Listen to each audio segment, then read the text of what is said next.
Yes, വാതില് മുട്ടുന്നുണ്ട്. എൽദോസെ കൊച്ചിന് വയ്യായെന്ന പള്ളിയിൽ അറിയിക്കണം. നാട്ടുകാരറിയുമെന്ന് മേടിച്ച് മിണ്ടാതെ നിന്നാ വല്ലതും പറ്റിയിട്ട് അച്ചു ഒന്ന് കരഞ്ഞിട്ട് കാര്യമില്ല. കൊച്ചെവിടെ? അവിടെ ഉണ്ട് അച്ചു. വാ.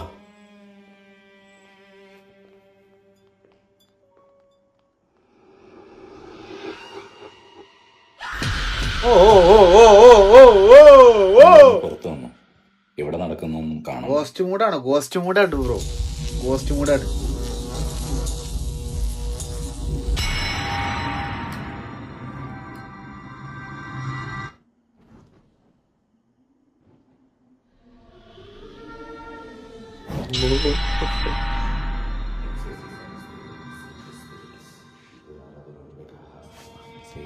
നിന്നെ പള്ളി കുറിച്ചാണോ ഇവിടെ ജീവനോടെ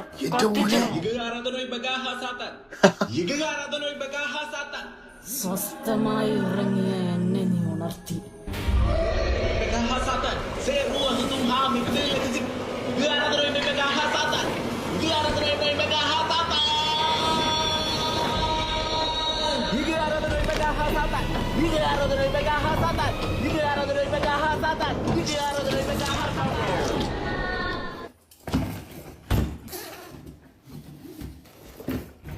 അതതിനെ പെട്ടിയിലേക്ക് കൊണ്ടുപോയി. ഈ പെട്ടിയിൽ നിങ്ങളുടെ കുഞ്ഞല്ല, സാത്താനാണ്. ഞാനിത് കൊണ്ടുപോയി എനിക്ക് ആ കൊച്ചിനെ രക്ഷിച്ചേ മതിയാവൂ.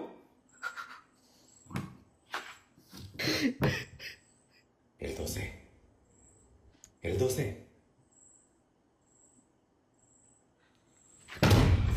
കൊണ്ടുപോകും. അതാ കൊച്ചിനെ കൊണ്ടുപോകോ? കൊണ്ടോടാ.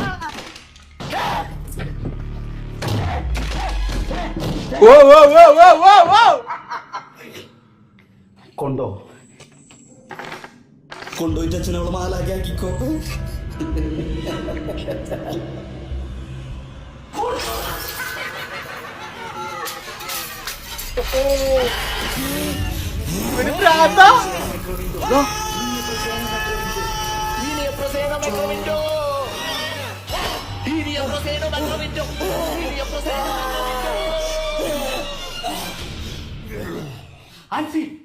രക്ഷപ്പെടാം.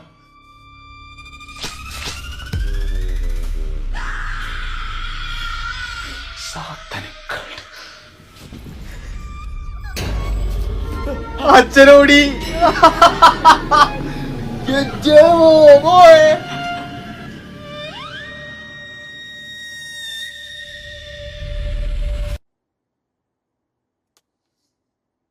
എന്തപ്പ ഈ കണ്ടു കഴിഞ്ഞത്? എനക്ക് മനസ്സിലാവുന്നില്ല. ഈ ചെങ്ങായിമാരൊക്കെ എന്തെങ്ങനെ, ഈ ചെങ്ങായി എന്താ എടുത്തുവെച്ചിരിക്കണത്? ഐഫോണിൽ ഷൂട്ട് ചെയ്താണ്. എജാതി മേക്കിങ്, എന്താ സാധനം, പൊന്നോ, എജാതി വീഡിയോ, എജാതി ക്വാളിറ്റി സാധനം. കോടികളൊന്നും വേണ്ട, ഒരു ഐഫോൺ ഉണ്ടായാ മതി. ഇജാതി സാധനങ്ങളൊക്കെ എടുത്തേക്കോ. ഏറ്റവും പൊളി പറഞ്ഞാല് പോലെ പൊപ്പൊളി. ആദ്യം മോളെ പ്രേതോപ്പിച്ചു, അപ്പത്തിന് അടുത്താൾ അച്ഛന്റെ കഴിഞ്ഞപ്പണ്ട് അമ്മ, ആ കുടുംബം മൊത്തം പ്രേതങ്ങൾ. എന്നടാ പണി വെച്ചിരിക്കേ നീക്ക, എന്നടാ ഇതിലെ നീക്ക പണി വെച്ചിരിക്കുക, എനക്കും ഇതുവേ പുറിയല്ലേ. അമേസിങ് ആയിരിക്കും ബ്രോ. അടിപൊളിയെന്ന് മാത്രം പറഞ്ഞു കഴിഞ്ഞാല് അത് കുറഞ്ഞു പോകും. ഉള്ളത് പറയാലോ. അതിൽക്കും മേലെ എന്തേലും വേർഡ്സ് ഉണ്ടോ അത് ഞാൻ പറയാ വേണമെന്നുണ്ടെങ്കിൽ. എനക്കറിയില്ലത് എന്താ ഞാൻ പറയാന്ന് ഗൈസ്. സീന്